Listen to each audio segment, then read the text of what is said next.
네, 방금 소개받은 경기도의 보건복지 소속입니다. 예, 더불어민주당 비례의원으로 당선된 황세주 인사드리겠습니다.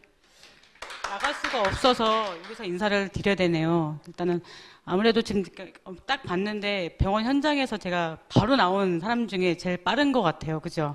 예, 제가 일단 제 이력을 좀 이렇게 약간 소개를 좀 했어요. 저는 96년도에 3월에 저희 경기도 안성병원에 근무를 시작으로 이번 당선되기 전까지 6월까지 근무를 했거든요. 26년 3개월. 여기서는 좀 되게 어린아이일 것 같아요. 그죠? 예. 저는 안성 출신이라서 대학 졸업하자마자 고향에 있는 안성으로 내려가서 안성병원에 근무를 시작했습니다. 그래서 안성병원을 근무하다 보니까 이 근무 환경 현장부터 병원 현장이나 이런 것들이 너무 불만족스럽더라고요. 그래서 안 되겠다. 그래서 노동조합을 간부로 시작을 해서 이제 거기 병원에 지부장을 했죠. 12년부터 15년까지 노동조합 대표를 했는데 맨날 현장에 나가서 이제 집회를 하고 데모를 하는데 너무 춥고 더운 거예요. 아, 정책 마련하기는 너무 힘들고 간호 인력부터 시작해서 하기가 너무 힘든 거예요. 안 되겠다. 내가 들어가서 내가 해보자. 이래서 지부장 끝나는 즉시 바로 민주당에 가입을 하고 민주당 당원으로서 이제 역할을 좀 했죠. 그래서 6년 고생한 다음에 이번에 비례로 당선이 됐습니다. 당당하게. 네, 제 소개를 잠깐. 어쨌든 저는 병원 현장에서 바로 나온 사람이에요. 보호복을 입고 환자를 간호했던 사람이었거든요. 그래서 어쨌든 재난 대응의 목표를 좀 보면 어쨌든 중증과 사망을 예방을 하고 보건의료 시스템과 그리고 사회 필수 인력을 유지를 좀 하고 사회적 경제적 피해를 최소화하는 게 목적이지 않을까 생각이 들었고요. 근데 현실은 그렇지가 않아요. 사실은 코로나 처음 대구에서 터졌을 때 왔을 때 어땠어요? 다 걱정 많았거든요. 두려웠고 낙인 찍히고. 그래서 정말 저는 공공의료기관, 지방의료기관 중에 하나였거든요. 안성병원이. 저희는 근데 어쨌든 2월 달에 시작을 하래요. 지정병을 받고. 그래서 저희는 어쨌든 저희가 인증평가에서 그 외웠던 보호복 입는 법 있죠? 몰랐어요. 근데 우리는 그날 배운 거예요. 진짜 인증평가 때 그냥 외우기만 했죠. 더신, 보호복, 고글, 마스크, 앵고 마스크. 이렇게 외우기만 했던 거를 이제 현실에서 해야 되는 거였어요. 근데 정말 이거는 민간병원에서 기피를 했거든요. 진짜 공공의료기관이기 때문에 저희가 첫 번째로 환자를 받은 거예요. 근데 사실은 정말 많이 힘들었고 이 공공의료의 사명감 때문에 저희가 할 수밖에 없었던 이유였습니다. 그래서 단계별 제가 대응 전략과 공공의료에 대한 대응을 좀 짧게 좀 해봤는데요. 이게 뭘까요? 초기 유입을 처음 할 때는 정말 정부에서 봉쇄 전략이 있었어요. 그죠?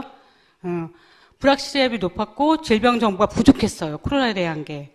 그래서 무조건 방역을 대응을 먼저 했고, 이게 지역사회로 이제 감염이 퍼지면서 백신 나오기 전이었죠. 그럼 저희는 이제 의료 쪽으로 대응을 하고 사회 대응을 시작을 했죠. 그게 이제 3T 유지를 진행했죠. 근데 백신이 나오고 나서부터는 이제는 그렇게까지는 안 했던 거예요. 근데 저희 경기도 의료원은 그런 거 준비 하나도 없이 선 투입을 하고 그런 다음에 후 보상도 받고 그때 진행을 한 거고요. 정말 힘들게 환자를 받았던 기억이 납니다. 저희 경기도 의료원 잠깐 사항만 좀 얘기할게요. 지난 1월 25일부터 2020년 1월 25일부터 2022년 5월 31일까지 코로나 환자를 봤는데요. 처음에 시작할 때는 당초 병상은 39개로 시작을 했어요. 점차 환자가 늘면서 마지막에는 809개까지 병상 수를 늘리면서 시설을 변경하면서 아까 말했죠. 파견간호사 도입시키면서 진행을 했습니다. 그래서 저희 경기도의원이 3년 한 4개월 동안 선별해서 보는 환자가 26만 정도 봤고요. 입원 환자는 한 300명 봤습니다. 그리고 이제 생활치료센터도 이제 했죠. 경미 환자들 생활센터에 이제 환자를 봤는데요. 한 5만 명, 한 6만 명 정도 본 걸로 돼 있고요. 재택치료도 한 7만 5천 명 봤습니다. 이건 통계적으로 한 거고요. 근데 여기서 되게 문제점을 볼 수 있을 거예요. 경기도의 확진자 그 사항이었는데요. 처음 시작했던 2020년에 그 비율을 보면 86.8%, 거의 민간에서 안 보고 공공의료관에서 다 본 거예요. 환자를 처음 시작할 때는. 근데 점차 갈수록 저희 공공은 빠지면서 이제 민간에서 들어온 거죠. 현재는 좀 민간에서 같이 보고 있는 상태인 거고, 여기서 봤을 때 공공의료에 대한 필요성을 절실하게 느끼는 대목이었습니다. 일단은 저희 안성병원 잠깐 소개 좀 잠깐 할게요. 현장을 한번 소개시키고 싶어서, 원래는 첫 번째 여기 자료가 좌측에 있는 게 원래 병실이었어요. 저희가 2018년도에 신축을 하면서 304병성으로 병실을 신축 이전했거든요. 이 깨끗한 병원을 이렇게 차단막 설치하면서 환자를 보기 시작한 거예요. 환자하고 간염을 막기 위해서 차단막을 간호사실 설치를 시작을 했고요. 여기는 중환자실이에요. 갑자기 이제 중환자가 나타나면서 저희가 중환자를 보게 되는 거죠. 그래서 있던 중환자실에 기계가 들어오면서 차단막 설치하고 섹션별로 다 관리를 시작한 거죠. 진짜 이때는 저희가 그 PPE를 그냥 4종만 입다가 안 되겠다 싶어서 완전히 C형 3단계로 입었죠, 저희가. 이거는 병실에 환자를 본 모습이에요. 환자한테 설명하는 모습이었고요. 이 설명할 때 얼마나 숨이 찬지 30분만 지나면 콧물이 나기 시작합니다. 그리고 1시간이 지나면 땀이 나서 말을 할 수가 없어요. 그래서 이렇게 환자를 보는 모습이고, 우리 환자들이 되게 무기력하고 힘들잖아요. 정신적인 스트레스 많고. 그래서 들어가서 이렇게 운동까지 시켰어요. 저희 안성병원은. 환자한테 직접 일어나서 운동을 하시라고. 가만히 계시면 안 된다고. 그래서 직접 들어가서 운동도 시키고, 환자들 스트레스 쌓이고 트라우마 있을까봐 이렇게 또 저희 병원은 아트까지 할 수 있게, 좀 텔레비만 보지 말고 이렇게 활동 좀 하시라고 해서 저희가 했던 사항이었던 거고, 심리재활도 진행을 했는데, 이 첫 번째 사진은 우리 만성 간호사 선생님이세요. 그래서 만성질환 환자들도 입원을 하잖아요. 그래서 이 만성은 핸드폰, 동영상을 통해서 교육을 시켜주는 거예요. 당뇨, 혈압 관련해서. 그럼 이거 핸드폰 누가 해주냐? 저희 간호사가 들어가서 환자한테 해주는 거예요. 왜냐하면 어르신들은 핸드폰 만들 수를 몰라요.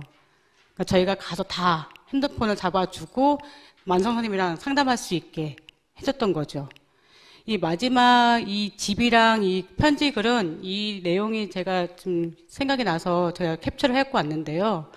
이 편지 쓴 여자 환자는 결혼식 날 확진이 걸린 거예요. 그래서 남편도 확진이 걸리고. 근데 또 공교롭게 그날이 또 생일이었던 거예요. 입원하는 날. 그래서 와서 혼자 계시는데, 이날 만약에 코로나가 안 걸렸으면 결혼하고 신혼여행 갔을 시기였거든요. 너무 안쓰러워서 저희 의사랑 간호사들이 협의해서 이분들을 1인실로 옮겨놨어요. 같이 지내라고. 침대로 옮겨가서 정말로 같이 지내시라고. 그래서 이렇게 해서 고맙다는 편지를 저희가 받은 사례가 있었습니다. 어쨌든 아까 우리 교수님도 정혜선 우리 대회장님도 말씀하셨는데, 사실은 이번 코로나로 인해서 저희 간호사가 많은 역할을 했습니다. 그리고 특히 경기도 이런 같은 경우는 다른 지역은 잘 모르겠어요. 이 코로나 환자를 보면서 의사들은 안 들어갔거든요. 응급이 터졌을 때만 들어갔고 전부 다 간호사가 들어갔어요. 간호사가 총진하고, 간호사가 주사 놓고, 간호사가 교육하고, 간호사가 배식하고, 간호사가 체열하고, 이러다 보니까 너무 힘든 거예요. 그래서 중간쯤에 체열은 검사실에서 하고, 배식은 식당에서 올라와서 하고, 맨 처음 저희가 청소까지 다 했거든요. 너무 힘든 거예요. 그래서 너무 힘들어서 이거를 이제 경기도 차원에서 고민을 하고, 그래서 이제 다른 직종을 투입을 시켰고요.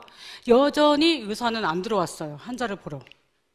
저희가 말을 해야지 그때서야 한번 들어가서 통진을 좀 해주고 이렇게 했죠. 제가 이번에 코로나를 겪으면서 저희 간호사들의 이렇게 많은 고생과 희생이 있었는데, 지금 아까 말씀드렸듯이 저희는 아무것도 백서에도 안 나와요. 그냥 기간만, 경기도 일원, 뭐 이렇게 뭐 다른 지역 이런 얘기만 나오고 간호사들의 역할에 대한 거는 하나도 안 찝어주는 거예요. 너무 안쓰럽더라고요. 그래서 저는 제가 경기도에 있을 때 이런 얘기가 나왔을 때마다 제가 다 현장의 몫을 얘기해 줘요. 간호사의 역할과 저희가 한 노력에 대해서. 저는 우리 대한간호협회 차원이나 우리 정우의 우리 회장님이나 우리 회원님들이 이런 역할을 좀 해주셨으면 좋겠습니다. 우리 간호사들이 분명히 한 일에 대해서 한 번 정도는 정말 짚고 가야 되지 않을까 생각이 듭니다. 어쨌든 이렇게 해서 진행을 했고요. 예. 이거는 저희가 이 메르스 때도 그랬고 이번에 코로나 때도 그랬어요. 사실은 지역에서 이 경기도 이런 공공기관 다니는 직원들의 자식은 학교에 보내지 말라는 얘기까지 들었거든요. 그래서 제가 너무 화가 나서 교육청에 따졌어요, 정말. 이렇게 학교에 자녀의 등교까지 거부한 상태까지 왔던 걸로 제가 알고 있고요. 어쨌든 아까 파견 간호사 얘기도 했었는데 사실은 현장에서 지키고 있는 우리들과 또 인력이 부족해서 파견 간호사를 또 했잖아요. 그래서 사실은 여기서 임금의 격차가 엄청 심했어요. 그래서 저희는 저희 후배들한테 너희들의 임금이 1,000만 원대다. 근데 이 정부랑 이 나라가 그거의 가치를 모르는 거다.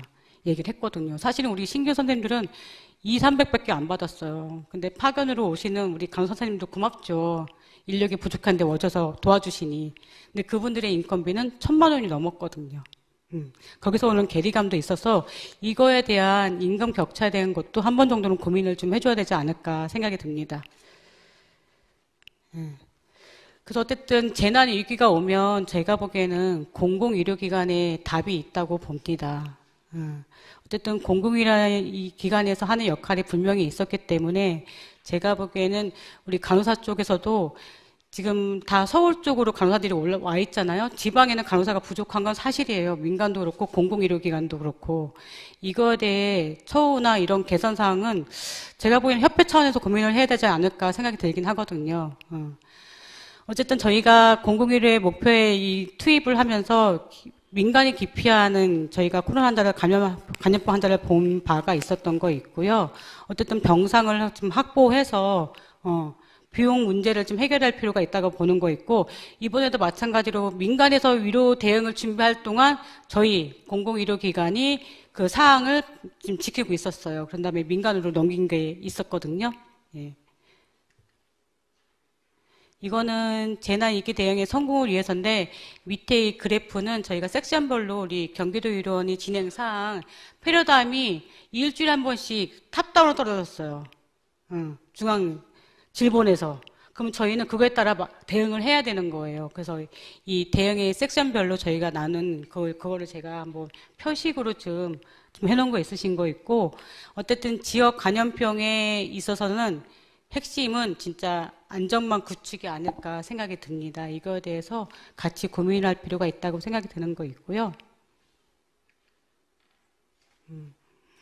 마지막으로 제가 이번 재난을 겪으면서 우리 간호사들이 어쨌든 큰 역할을 한 바는 확실하게 있는 것 같아서 제가 이렇게 좀 정리를 해보고 여기 또 신경님 회장님 한번 개선 방안에 대해서 쓰는 게 있더라고요. 그래서 같이 좀 해봤는데 어쨌든 낮은 임금으로 숙련된 경력직 간호사는 없습니다. 그래서 임금을 적정하게 좀 해줘야 되는 게 있는 거 있고요. 숙련된 간호사의 확보를 위해서는 교육과 투자가 반드시 필요합니다. 그리고 이번에 병원뿐만 아니라 우리 보건소에 근무하는 간호사들의 역할도 분명히 있었거든요. 이분에 대한 역할 강화와 그에 상응하는 보수 체계도 개선이 필요하다고 봅니다. 그에 우리 휴직 중이나 퇴직 간호사들의 모집 활동이 활용이 필요한데요. 어쨌든 유휴 간호사들이 많이 있잖아요. 이 유휴 간호사들이 안 나오는 이유가 분명히 있습니다. 이거에 대해서 구체적으로 정말 대안을 마련하지 않으면 저희 간호사들도 좀 환경이 좀 좋아야지 나오지 않겠습니까? 이 개선 방안에 대해서 우리 저를 포함해서 여기 있는 회원님들이 다 고민을 같이 해주셨으면 고맙겠습니다. 어쨌든 재난대응 간호사에 대한 적정 배치 기준과 경력 수당이 지급이 좀 필요하다고 보는 거 있고요. 아까 말씀드렸는데 정신 전문 간호사를 배치해서 스트레스 완화와 정서적인 지지가 필요하다고 봅니다. 어쨌든 이번 코로나를 겪으면서 병원 현장에 트라우마가 분명히 있었거든요. 근데 이 치유도 없이 저희는 다시 정상으로, 일상으로 좀 회복을 바로 했습니다. 이거에 대한 분명한 아마 정서적인 지지가 필요하지 않을까 생각이 듭니다. 어쨌든 갑자기 여기서 쓰니까 말이 좀 버벅대기 했던 것 같긴 한데요. 제가 말하고자 하는 건 어쨌든 이번에 코로나를 겪으면서 저희 간호사들의 역할이 분명히 역사에 기록이 될 거라고 생각이 듭니다. 그 길에 저희 경기도에도 그리고 우리 당선된 우리 국회의원님을 비롯해서 저희 정치인들이 이 길에 같이 앞장서서 알리는 데 노력을 하겠습니다. 어쨌든 저희도 남은 임기 동안 간호사의 그 복지 향상과 우리 일상을 위해서 열심히 노력을 할 것이고요. 이번에 아마 복지부에서 간호법이 통과된 걸로 알고 있습니다. 3월에 이제 본회의만 남았는데요. 여기에 힘을 좀 실어줘야 될 것 같고 간호법이 꼭 개정될 수 있게 저도 열심히 노력하겠습니다. 감사합니다.